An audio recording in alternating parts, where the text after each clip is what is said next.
नमस्कार साथियों।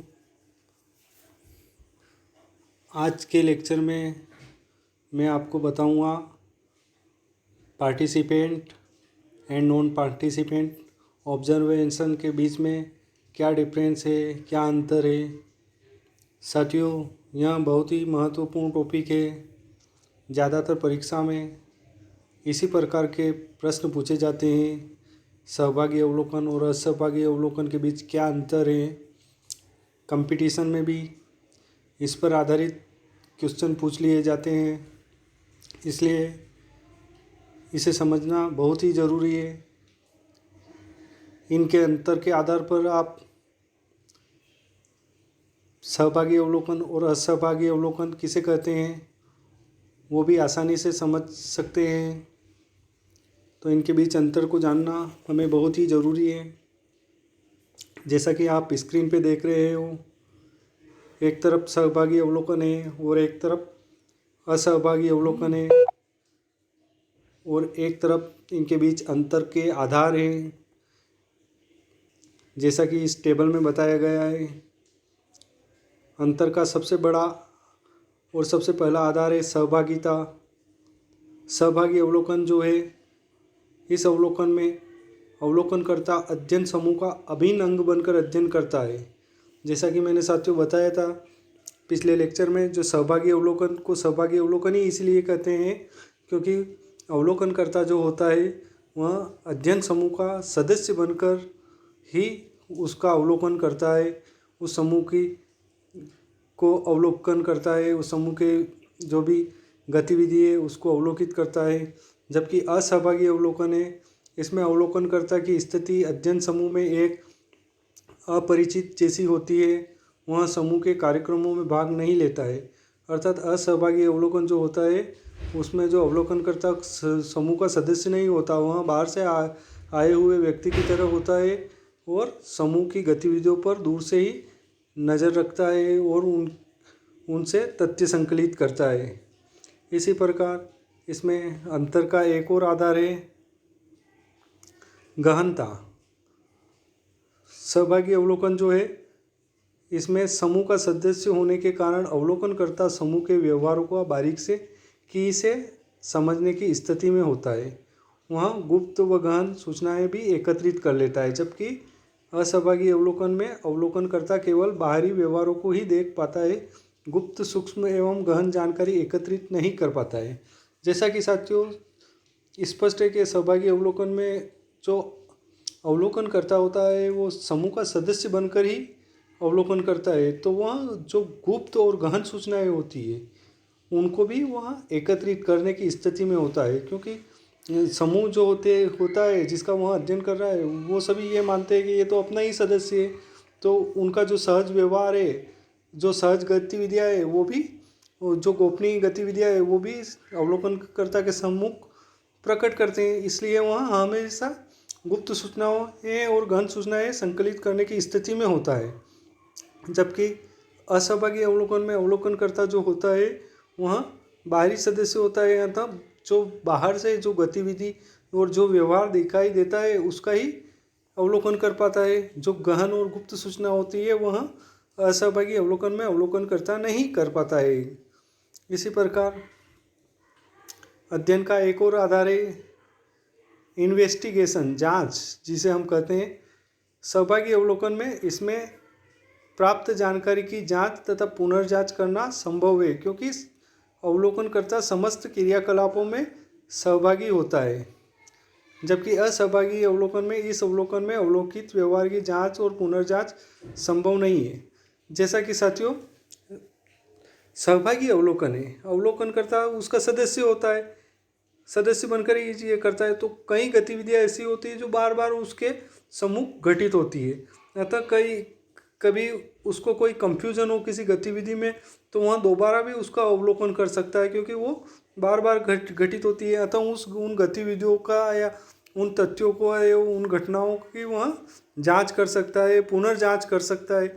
जबकि असहभागी अवलोकन में अवलोकनकर्ता केवल बाहर से ही अवलोकित व्यवहार देखता है, अतः उसकी जांच और पुनर्जांच संभव नहीं है, क्योंकि बार बार वो उन घटनाओं को उसी रूप में नहीं देख पाता है। इसी प्रकार एक और अंतर है वस्तुनिष्ठता। सहभागी अवलोकन जो है इसमें पक्षपात आने की अधिक संभावना रहती है। अवलोकनकर्ता जिस पद की सदस्यता ग्रहण करता है उसके अनुसार ही सूचनाएं एकत्रित कर पाता है, जबकि असहभागी अवलोकन में सहभागी अवलोकन की तुलना में असहभागी अवलोकन अधिक वैज्ञानिक एवं वस्तुनिष्ठ होता है। इसमें पक्षपात आने की संभावना कम होती है। जैसा कि मैंने साथियों बताया था, सहभागी अवलोकन है उसका एक दोष भी है, क्योंकि उसमें जो अवलोकन करता होता है उस समूह का सदस्य बनकर ही अवलोकन करता है, तो वह समूह के साथ घुल मिल जाता है। उनके जो व्यवहार का जो अध्ययन वह करता है उसमें अवलोकनकर्ता का पक्षपात आ जाता है, और अध्ययन जो होता है वो इतना वैज्ञानिक नहीं बन पाता है, जो क्योंकि वह सदस्य बनकर ही सूचनाएं संकलित करता है। जबकि असहभागी अवलोकन सहभागी अवलोकन की तुलना में अधिक वैज्ञानिक होता है, क्योंकि समूह से अवलोकनकर्ता का कोई लेना देना नहीं होता है, वह अपरिचित होता है। जो देखता है वहीं लिखता है और वहीं अवलोकन करता है, वहीं अवलोकन में तथ्य ग्रहण करता है। अतः असहभागी अवलोकन थोड़ा अत्यधिक वैज्ञानिक माना जाता है, अत्यधिक वस्तुनिष्ठ माना जाता है। इसी प्रकार एक और अंतर का आधार है कुशलता। सहभागी अवलोकन, इसमें अवलोकनकर्ता अधिक कुशलता एवं प्रशिक्षित होना चाहिए, क्योंकि वह समूह का सदस्य भी है और शोधकर्ता भी। जबकि असहभागी अवलोकन में सामान्य अनुभव एवं प्रशिक्षित अवलोकनकर्ता भी अध्ययन कर सकता है। तो साथियों, कुशलता जो है वह बहुत जरूरी है, क्योंकि सहभागी अवलोकन में हमेशा उस एक ऐसी स्थिति होती है कि जहाँ सदस्य बनकर भी वह अवलोकन करता है और साथ ही उसको तटस्थ भी रहना होता है, जो कि एक मानव होने के कारण बहुत ही कठिन कार्य होता है, क्योंकि अवलोकनकर्ता कहीं न कहीं उससे मेल मिलाप कर लेता है। साथ ही एक विशेष प्रशिक्षित भी होना चाहिए, ताकि वह उस समूह से एक तटस्थता बनाए रखे और जो महत्वपूर्ण सूचनाएं उनका वस्तुनिष्ठ तरीके से बिना पक्षपात के लेखन करता रहे। जबकि असहभागी अवलोकन में तो सामान्य प्रशिक्षण वाला या सामान्य अनुभव वाला अवलोकनकर्ता भी बाहर से घटनाओं का अवलोकन कर सकता है। इसी प्रकार अंतर का एक और आधार है यंत्रों का उपयोग। सहभागी अवलोकन में अवलोकनकर्ता अवलोकन कार्य में किसी यंत्र या उपकरण का उपयोग नहीं कर सकता है, जबकि असहभागी अवलोकन में अवलोकनकर्ता साक्षात्कार, अनुसूची, अवलोकन कार्ड, डायरी आदि यंत्रों का उपयोग कर सकता है। साथियों, सहभागी अवलोकन में जो अवलोकनकर्ता होता है वह घटनाओं को देखता है, परंतु समूह के सामने किसी भी प्रकार का उनका लेखन नहीं करता है।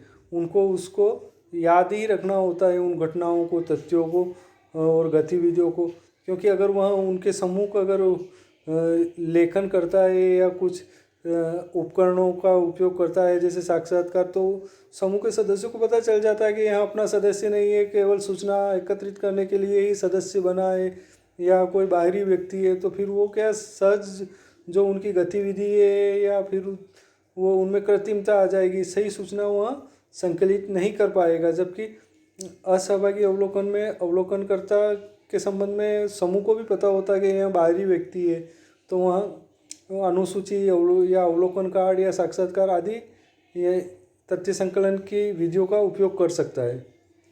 इसी प्रकार अंतर का एक और आधार है खर्चा। सहभागी अवलोकन जो है वह अत्यधिक खर्चीली विधि है। इसमें समय, धन एवं श्रम अधिक लगता है, अर्थात व्यक्ति को अत्यधिक समय, अवलोकनकर्ता को अत्यधिक समय उस समूह में देना होता है, उसका धन भी खर्च होता है, श्रम भी करना पड़ता है। जबकि असहभागी अवलोकन है, सहभागी अवलोकन की तुलना में समय एवं धन एवं श्रम कम लगता है। इसी प्रकार व्यवहार भी एक अंतर का आधार है। सहभागी अवलोकन जो है, इस अवलोकन में समूह के सदस्य अवलोकनकर्ता को अपने ही समूह का सदस्य मानते हैं एवं उसके साथ स्वाभाविक व्यवहार करते हैं। असहभागी अवलोकन जो है, इसमें समूह के सदस्य अवलोकनकर्ता को एक अजनबी एवं बाहरी व्यक्ति मानते हैं उसके सम्मुख कृत्रिम व्यवहार करते हैं, इसमें स्वाभाविक व्यवहार सामने नहीं आ पाता है। तो जैसा कि साथियों, व्यवहार भी अंतर का एक आधार है, क्योंकि जो अवलोकन करता है, सहभागी अवलोकन में समूह के सदस्य उसको अपना ही सदस्य मानते हैं, तो उनका जो सहज व्यवहार है वहीं परिलक्षित होता है, स्वाभाविक व्यवहार ही परिलक्षित होता है, ये वास्तविक व्यवहार ही परिलक्षित होता है।